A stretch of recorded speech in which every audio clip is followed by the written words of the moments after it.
Muy buenos días, muy buenas tardes. Bienvenidos sean a Cristo en nuestra familia. Le damos gracias a Dios por permitirnos tener este tiempo como cada semana. Le damos gracias a Dios por todas y cada una de las bendiciones recibidas a lo largo de esta semana, a lo largo de este día. Le damos gracias a Dios por permitirnos este día reunirnos con la única finalidad de hablar de su palabra. Le damos gracias al Señor por su infinita misericordia y su gracia. Le damos gracias por haber enviado a su Hijo, nuestro Señor Jesucristo, el cual se hizo hombre y vino con un propósito, el propósito de redimirnos a todos nosotros, y lo hizo a través de su vida, muriendo en una cruz. Y esto lo hizo para que el día de hoy nosotros, en la medida que nosotros busquemos a Dios, podamos comprender la razón del sacrificio de nuestro Señor Jesucristo, podamos comprender de qué fuimos salvados, podamos comprender por qué dice que hemos sido comprados con precio de sangre, podamos comprender que ahora Él es nuestro Señor y nosotros somos hijos de Dios. Le damos gracias al Señor y oramos y le pedimos que el entendimiento y la comprensión de su obra pueda ser para nosotros comprensible a través de su Espíritu Santo. Porque en la medida que nosotros podamos comprenderlo y entenderlo, entonces nosotros podemos voltearnos en agradecimiento hacia Dios. Tal y como dice el Salmo 40, en donde David está agradeciendo a Dios, está haciendo una pequeña introducción en el sentido de que David, estando bajo una situación difícil, él dice que pacientemente esperó al Señor. Y llega un tiempo en el que dice que el Señor inclinó su oído y escuchó su clamor. Y en ese momento dice que el Señor extendió su diestra de poder, lo tomó de la mano y lo sacó del pozo de la angustia, del pozo de la desesperación, y puso sus pies sobre peña, puso sus pies en lugar seguro. Y la reacción de David es concluyendo y diciendo: por tanto, a ti te glorificaré, a ti te bendeciré, a ti estaré agradecido, a ti me someteré. Eso es lo que está diciendo David, pero de la misma manera es una exhortación para nosotros para hacer exactamente lo mismo. Poder comprender que Dios está en control de todas las cosas. Más allá de lo que yo pueda entender, de lo que yo pueda discernir, Dios está en control de todas las cosas. Me toca a mí decidir en dónde voy a poner mi atención, en dónde voy a dirigir mi mirada, si voy a descansar en la palabra y en las promesas de Dios, o voy a descansar en lo que mis sentidos naturales perciben, escuchan, ven, se dan cuenta. Estamos en un mundo verdaderamente complejo. Todos los días hay escenarios y situaciones que hablan de lo convulsionado que se encuentra el mundo. Pero si yo mantengo mis ojos solo en esto, en algún momento, tarde o temprano, eso me va a poner en una situación de desesperanza, de pensar que todo está mal, de pensar que no hay remedio. Y la palabra de Dios me dice: no pongas tus ojos en las cosas del mundo. Dice Jesús: pon tus ojos en mí, No dejes de mirarme, no apartes tu vista de mí. Y esto no significa que yo me esconda para no ver las cosas que están ocurriendo a mi alrededor. Esto significa que bajo la dirección y la protección de Dios, observando todas las cosas que pasan a mi alrededor, yo mantenga la confianza de que Él está en control. Yo tenga la total y absoluta certeza de que Dios dijo que no me va a dejar y no me va a desamparar. De eso se trata. Eso es lo que Dios quiere que yo comprenda. Y en la medida que yo pueda comprenderlo, en la medida que yo pueda reflexionar en ello, Dios ha prometido que en medio de la tormenta yo tendré paz. Que en medio de sentirme sin fuerzas, Él renovará mis fuerzas. Esa es la promesa de Dios. Eso es lo que Dios hizo a través del sacrificio de su Hijo. Y el Hijo, una vez que cumplió el propósito de su venida, expresó y dijo: dentro de algunos días mi Padre enviará al Espíritu Santo, al otro Consolador. Espérenlo, no se quedarán solos, porque Él hará la obra que yo no puedo hacer ahora. Yo voy a preparar morada para ustedes, pero Él se quedará. Y el Espíritu Santo tiene que hacer en nosotros la obra completa que nuestro Señor Jesucristo en la casa del Padre inició, para ser reconciliado, para ser justificado, para llevar una vida conforme a la voluntad de Dios. Hay tantas cosas por agradecer, cada uno de nosotros, de distinta manera, aún en medio de situaciones adversas. Mantengamos nuestra confianza con la completa seguridad de que Dios tiene el control. Le damos gracias al Señor y le pedimos que esta mañana el Señor envíe de su Espíritu Santo para que a cada uno de nosotros nos hable a través de su palabra.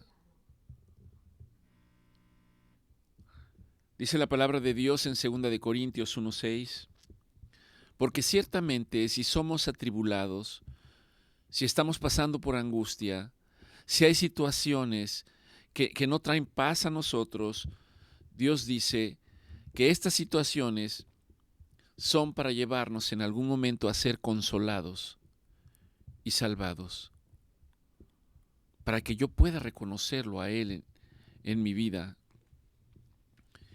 Y si agrega y dice que si hemos sido consolados, una vez que hemos sido consolados, esto es para que nosotros nos consolemos unos a otros y llevemos palabras de salvación unos a otros.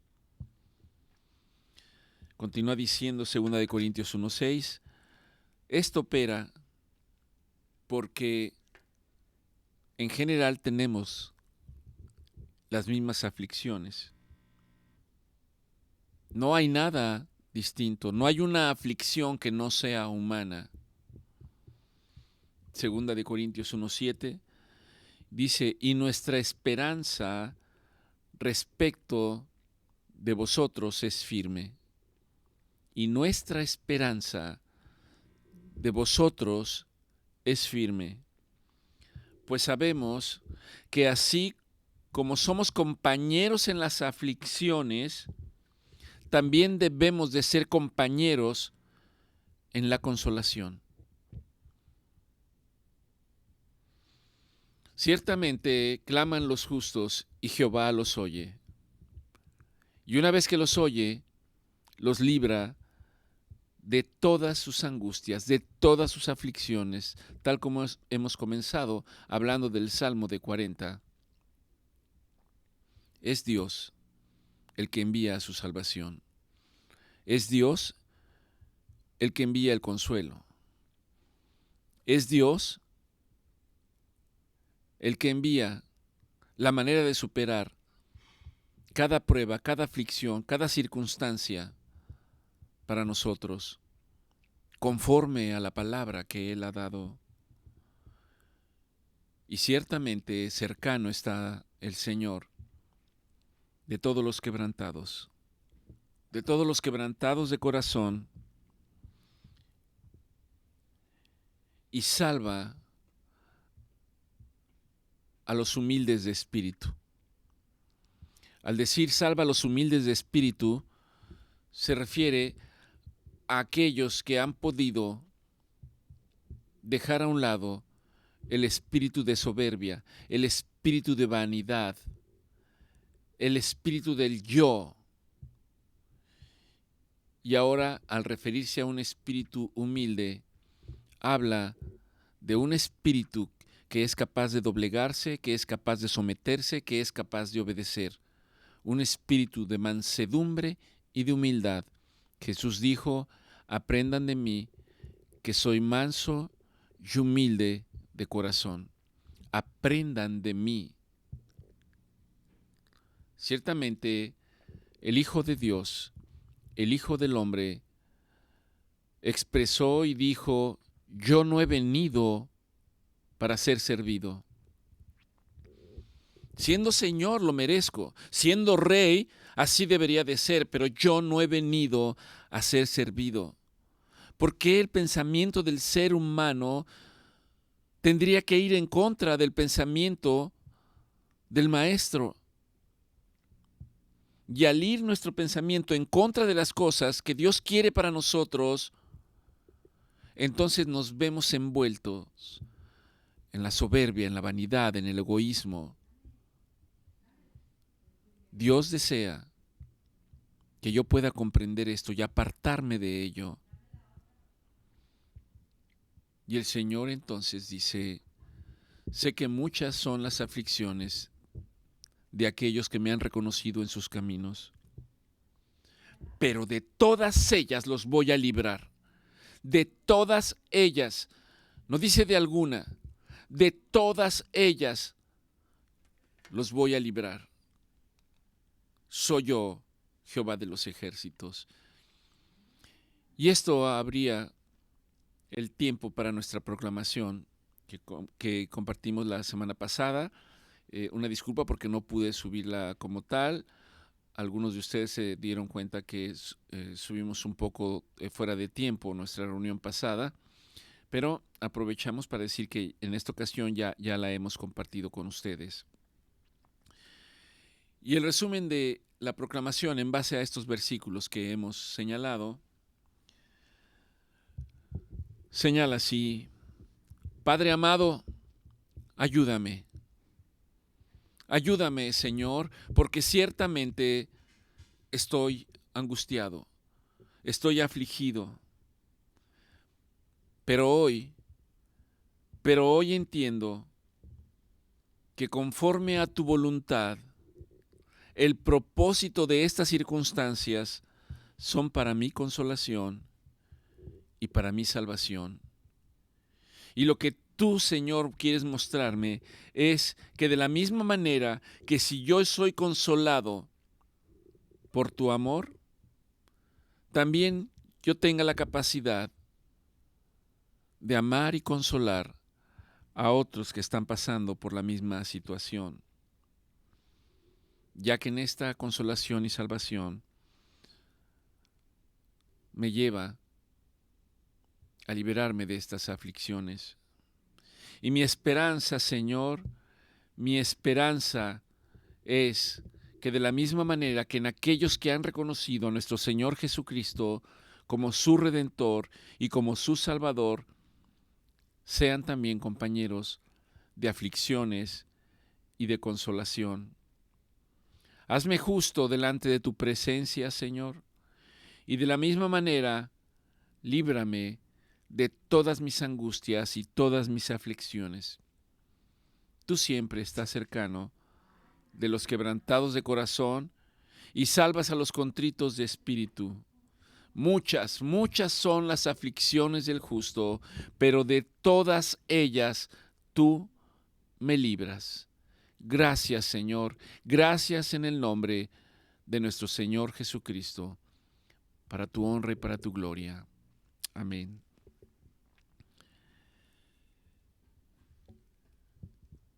Dice el libro de Santiago en el capítulo 1 y a partir del versículo 2. Antes quiero señalar y hacer un paréntesis. Entender por qué humanamente pasamos por circunstancias difíciles. Humanamente no tiene una respuesta sencilla. No hay una respuesta que yo pueda comprender. Aún en mis reflexiones y tratando de encontrar respuestas y aún tratando de buscar a Dios, puedo llegar a conclusiones equivocadas. Puedo decir: Dios no me quiere, Dios no me ama, Dios ya se olvidó de mí, yo no le importo a Dios. Ahora, ¿quién pone esos pensamientos en tu vida? Déjame decirte que no es Dios. Y llegamos a un punto que tampoco es tan fácilmente entendible y comprensible, y es objeto de mucha confusión. Pero la Biblia no es un libro de confusión. La palabra de Dios no es para confusión, es para entendimiento y es para verdad. Y la palabra de Dios dice que el mundo entero está bajo el maligno. Nuestro Señor Jesucristo, en el tiempo que se dirigía a las multitudes y a sus discípulos, juzgaba a aquellos que se apartaban de la voluntad de Dios y decía: vuestro padre es el diablo. En el Nuevo Testamento, la palabra de Dios dice que Satanás anda como león rugiente buscando a quien devorar. Hay una lucha espiritual de la que no somos conscientes. Hay un mundo de maldad que se cierne a cada momento sobre nosotros. Y cuando esto ocurre, no puedo comprender y entender por qué está ocurriendo. Pero Dios me exhorta para ir a la fuente de vida, me exhorta para ir a la fuente de conocimiento, me exhorta para ir a la fuente de entendimiento, me exhorta para estar en su presencia, me exhorta para poner los ojos en el autor y consumador de la fe y apartar mis ojos de las cosas del mundo. Y en la medida que yo lo hago, en la medida que yo crezco, a través de la obra redentora del Espíritu Santo, esto trae a mi vida entendimiento y conocimiento. Sé que hablar de Dios como tal no es sencillo. La palabra de Dios dice que nadie ha visto al Padre excepto aquel que bajó del cielo y subió al cielo. Está hablando de nuestro Señor Jesucristo. Tampoco es fácil hablar de nuestro Señor Jesucristo. Hemos dicho que en medio de la falta de comprensión de la palabra de Dios y aún en el conocimiento esencialmente humano, vemos a nuestro Señor Jesucristo como un mártir, lo vemos como un revolucionario, lo vemos como un maestro, como un profeta, lo entendemos como alguien que fraccionó el mundo antes de Cristo y después de Cristo. Culturalmente y en algunas religiones, así se le ve como maestro, como profeta. No se niega la existencia de él, pero desconocemos la esencia. Cuando la palabra dice que Dios se hizo hombre en la persona de nuestro Señor Jesucristo, y eso quizás escapa a mi entendimiento. ¿Cómo un Dios se puede hacer hombre? No puedo entenderlo. Bueno, entonces ¿era hombre o era Dios? Era un hombre cuya naturaleza era divina. El unigénito Hijo de Dios vino a cumplir la voluntad del Padre. Y una vez que había cumplido la voluntad del Padre, entonces aparece para nosotros el Espíritu Santo. Y el Espíritu Santo es el que viene a complementar la obra de nuestro Señor Jesucristo en el nombre de nuestro Señor Jesucristo. Y viene a obrar en nuestra vida, trabajando constantemente, permanentemente, para que yo siga avanzando y siga creciendo en conocimiento y entendimiento de las cosas eternas. La aflicción y la tribulación para nosotros son constantes y están todo el tiempo.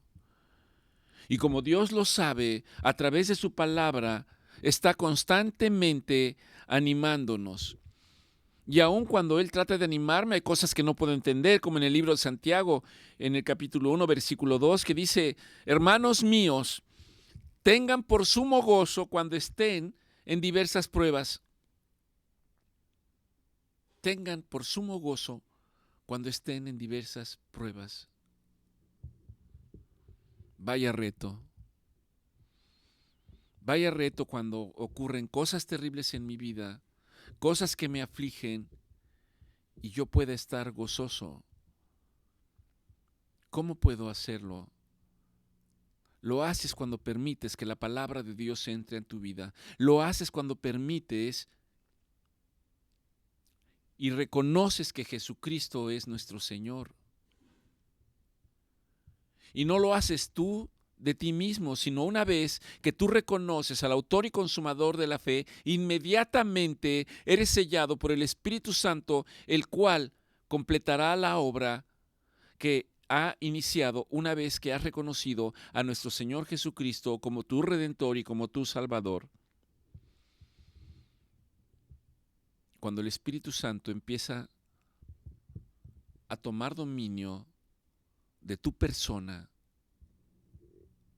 entonces, en medio de las situaciones de dificultad, tú estás en paz y estás en calma. Y es a lo que está diciendo aquí, que entonces tengamos por sumo gozo cuando nos encontremos en diversas pruebas. Ahora Santiago sigue diciendo, sabiendo que la prueba que ocurre en mi vida, aquí se alude a ella como la prueba de vuestra fe. Porque cuando hay cosas que ocurren en mi vida, lo primero que viene a minarme es perder la confianza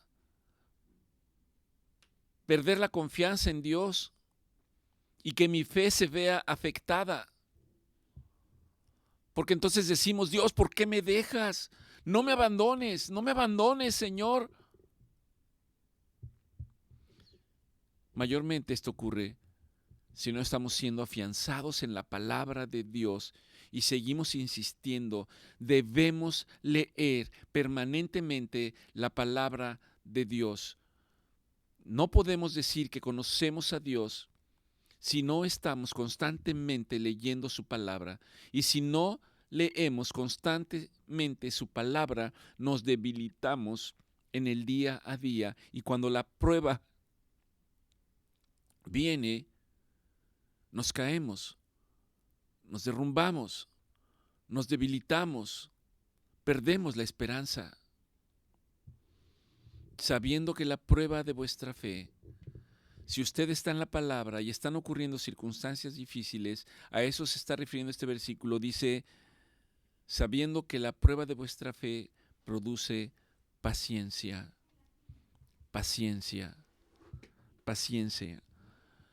Y sigue diciendo: mas tenga la paciencia su obra completa, para que seamos perfectos y cabales, sin que nos falte cosa alguna.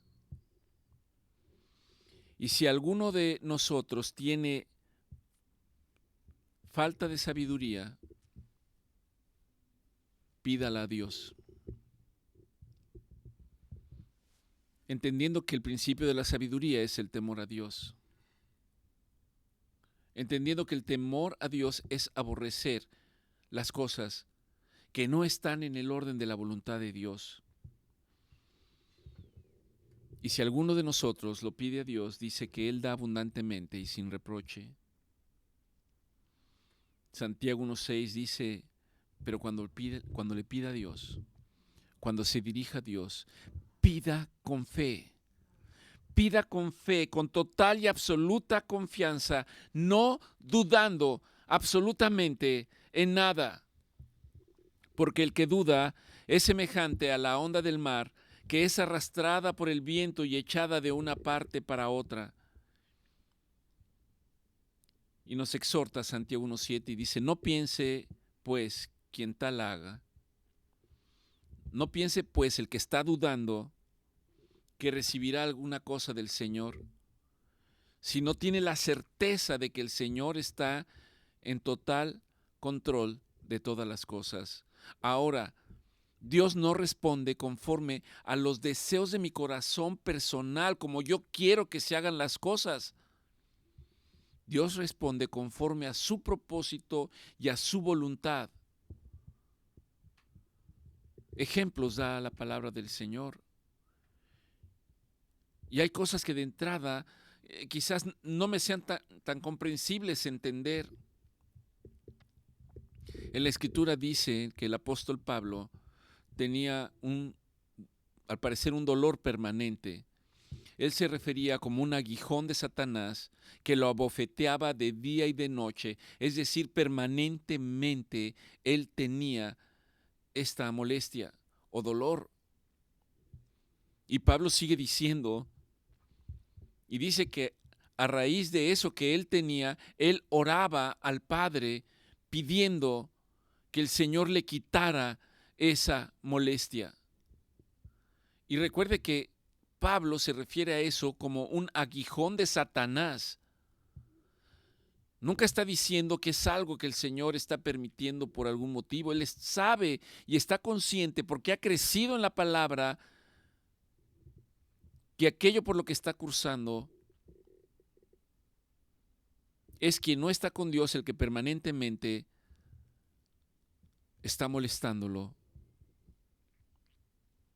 Pablo ora y el Señor le responde, Pablo, bástate de mi gracia. En otras palabras, no voy a quitar de ti esa dolencia. No voy a quitar de ti ese aguijón. Quizás para muchos nos sorprenderíamos diciendo, pues si estoy pidiendo, ¿por qué me dicen lo contrario? Pero la diferencia entre Pablo y nosotros es la actitud y la respuesta de Pablo cuando Dios le habla y le dice, bástate de mi gracia, Pablo, porque en tu debilidad mi poder se perfecciona. Y en ese momento el apóstol Pablo entiende y comprende y dice que no volvió a pedirle al Señor que le quitara esa aflicción.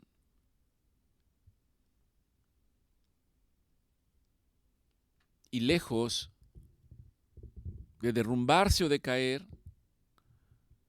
Pablo dice que entonces se gozaba en medio de las aflicciones, diciendo, a ti te alabaré, a ti glorificaré, solo a ti, Señor, a ti daré toda la honra, a ti daré toda la gloria, no importa por lo que esté pasando. Yo sé que no es fácil para uno de nosotros que esté pasando por una situación, cualesquiera que sea, hay tantas. Pero si logro superarlo con la ayuda del Espíritu Santo, Dios me mostrará las razones por las cuales esa circunstancia está ocurriendo. Y a lo que Dios quiere llevarnos es hacia un crecimiento y a un entendimiento de su voluntad.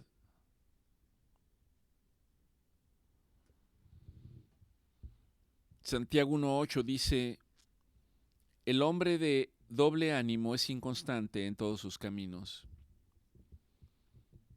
Hoy creo que Dios es Dios y mañana pienso que me ha abandonado. Hoy pienso una cosa y mañana otra. Creo que algunos se refieren a esto como ser volubles. El hombre de doble ánimo es inconstante en todos sus caminos. Santiago 1:9, y el hermano que es de humilde condición, gloríese en su exaltación, y el rico, gloríese en su humillación. Bienaventurado es, dice la palabra de Dios, el varón que soporta la tentación. Bienaventurado es el varón que soporta la tentación. Y continúa diciendo, porque cuando haya resistido la prueba, recibirá la corona que Dios ha prometido a los que le aman. Cuando alguno está sujeto bajo circunstancias, no diga que es tentado de parte de Dios, porque Dios no puede ser tentado por el mal, ni Él tienta a nadie. Sino que cada situación que nos ocurre a nosotros, dice en Santiago 1:14, es a causa de nuestra propia concupiscencia, entendiendo que la concupiscencia es la inclinación que tiene el ser humano a hacer lo malo. Está en nuestra naturaleza hacer las cosas que no son agradables de delante de Dios. Está en nuestra propia naturaleza. Está en nuestra naturaleza el mentir, y espero que nadie se ofenda. Está en nuestra naturaleza engañar.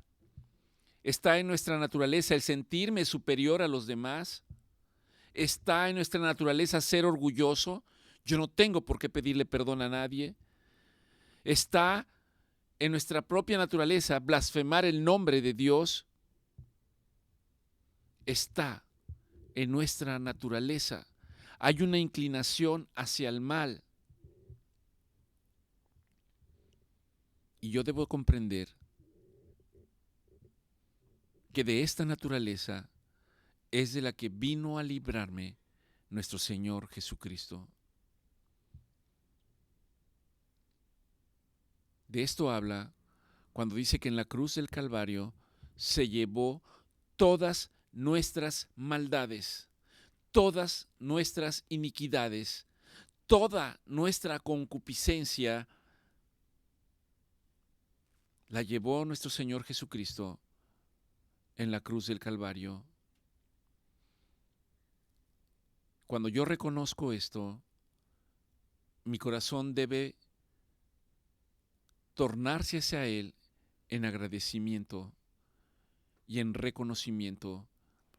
Y cuando yo estoy agradecido y reconozco lo que nuestro Señor Jesucristo ha hecho por nosotros, y yo puedo decir, me salvó, me libró, me rescató, me compró, cuando yo puedo comprenderlo,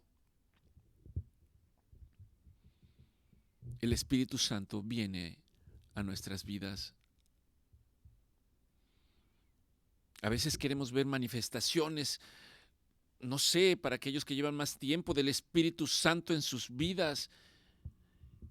Y no nos damos cuenta de que la mayor obra del Espíritu Santo es nuestra transformación hasta hacernos a imagen y semejanza a nuestro Señor Jesucristo.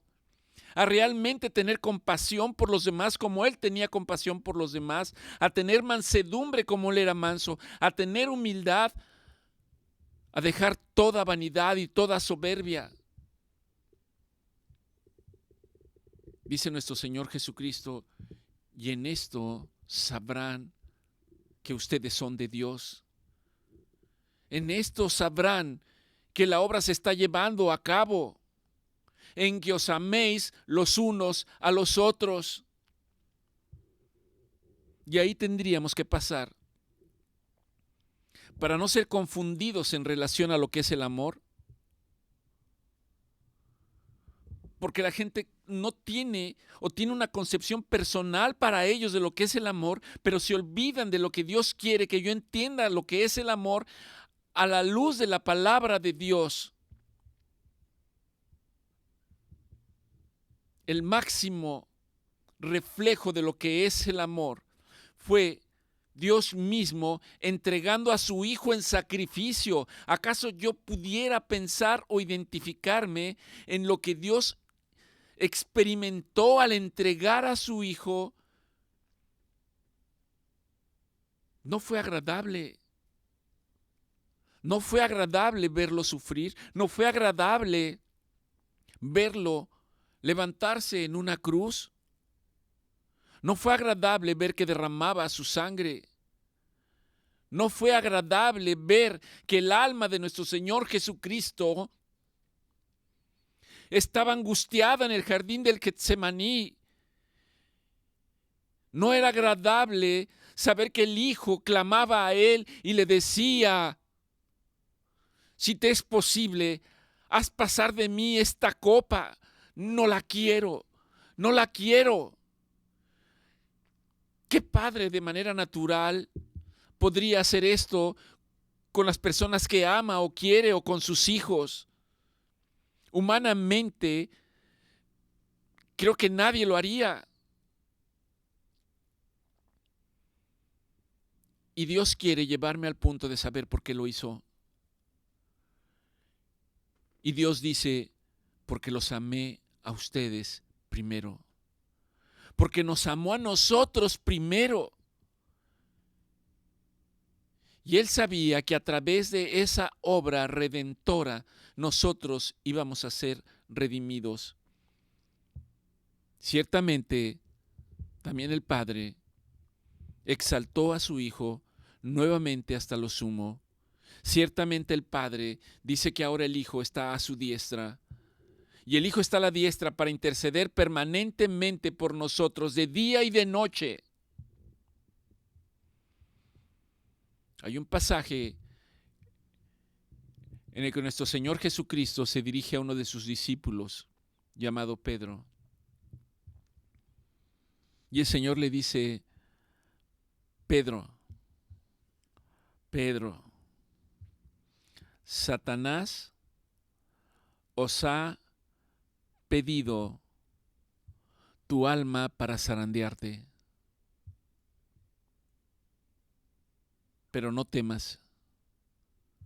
No le dijo nuestro Señor Jesucristo: no temas porque yo te voy a librar. No temas porque yo te voy a defender. No temas. No temas, no va a ocurrir nada de eso.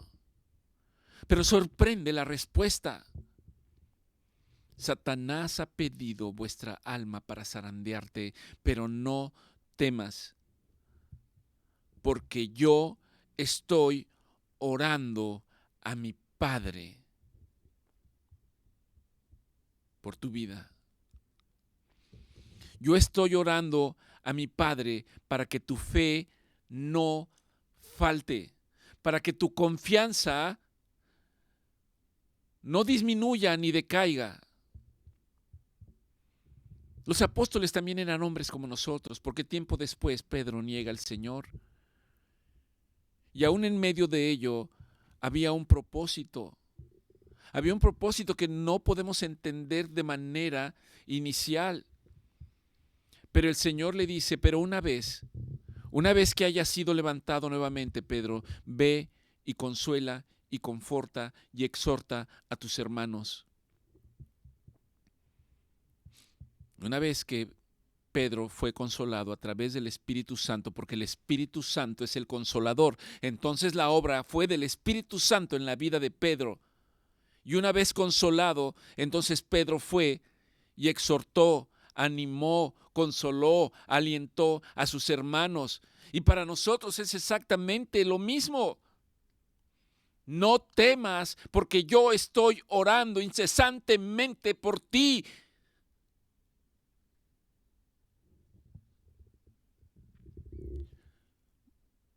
Para que tu fe no falte.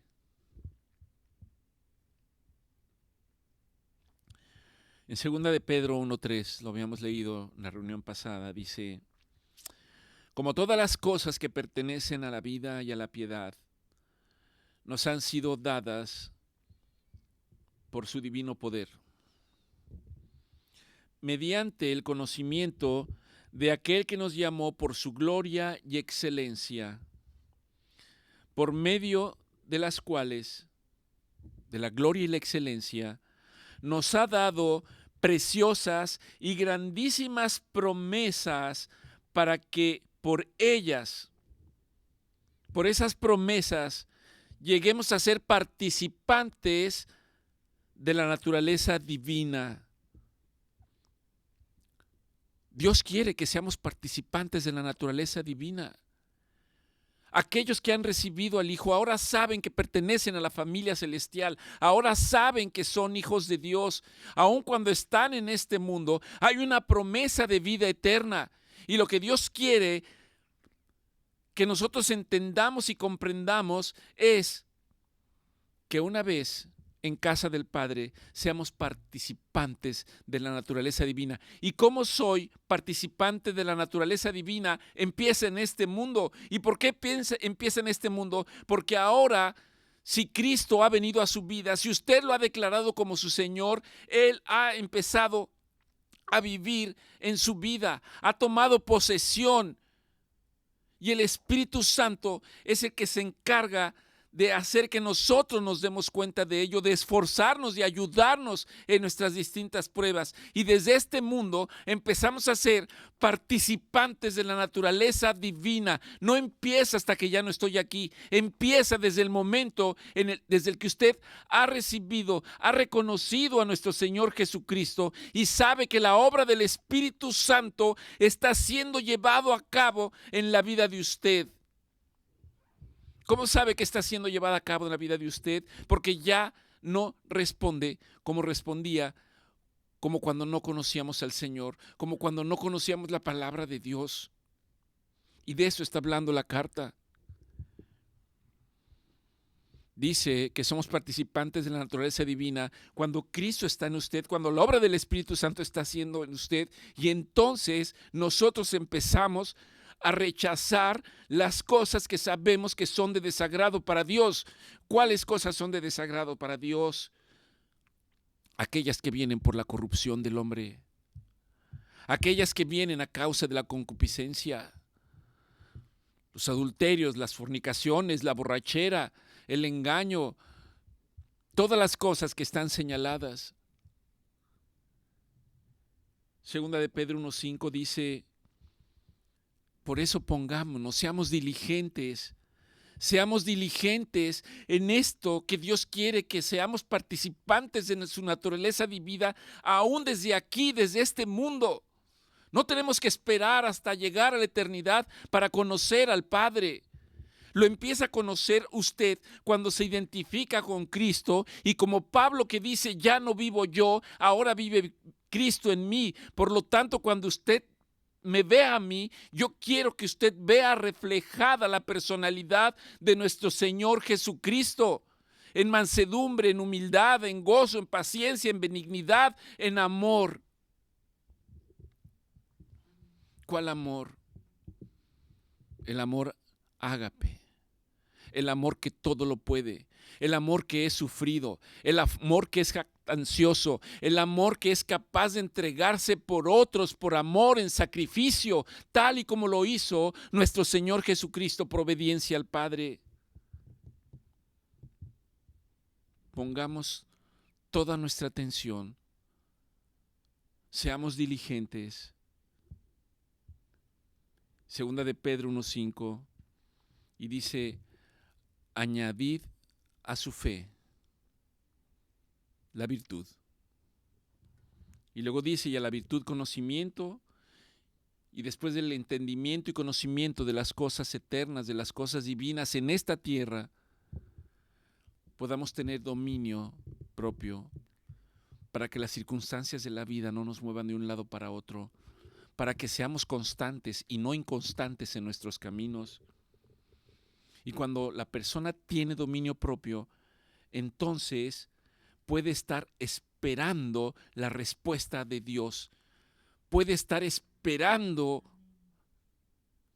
con paciencia la obra de Dios, de que Dios dijo que lo haría y lo hará. Esa es la confianza del que tiene dominio propio, aunque no vea que las cosas ya están ocurriendo delante de él, pero sabe que van a ocurrir. Y en medio de esa paciencia, Dios quiere que aprendamos lo que en la Biblia llama piedad. Y la piedad traerá como consecuencia el afecto fraternal y el afecto de unos por otros. Y en esto conoceréis que son mis discípulos, dijo nuestro Señor Jesucristo. En esto conoceréis que son mis discípulos, en que os améis los unos a los otros. No necesariamente quiere decir amarnos los unos a los otros, estar en francachela, estar en la alegría, estar en fiestas, todo está bien.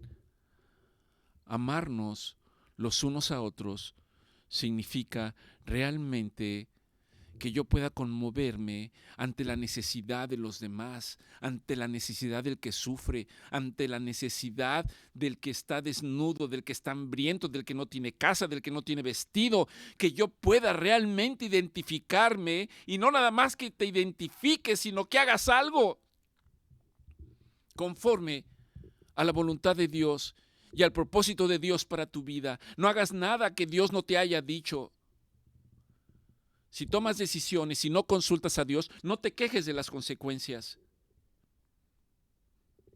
Pero el amor de Dios es tan grande que aunque hagas cosas que traen consecuencias a tu vida por no escuchar a Dios, si tú volteas en ese momento a Dios, Dios va a responder. Dios va a voltear hacia ti. De ninguna manera Dios te va a reprender, sino que te va a decir, aquí estoy, aquí estoy. Vuelve a casa, te estoy esperando. Vuelve a casa.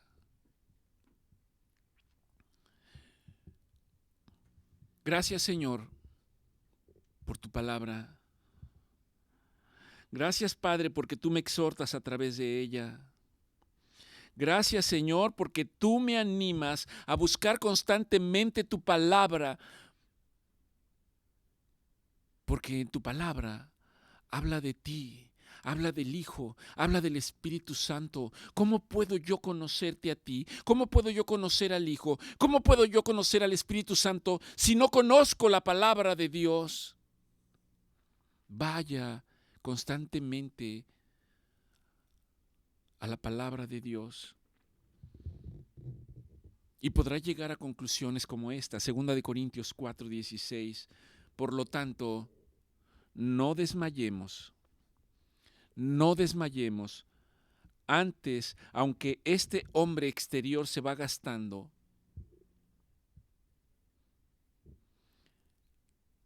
no obstante, el interior se renueva cada día.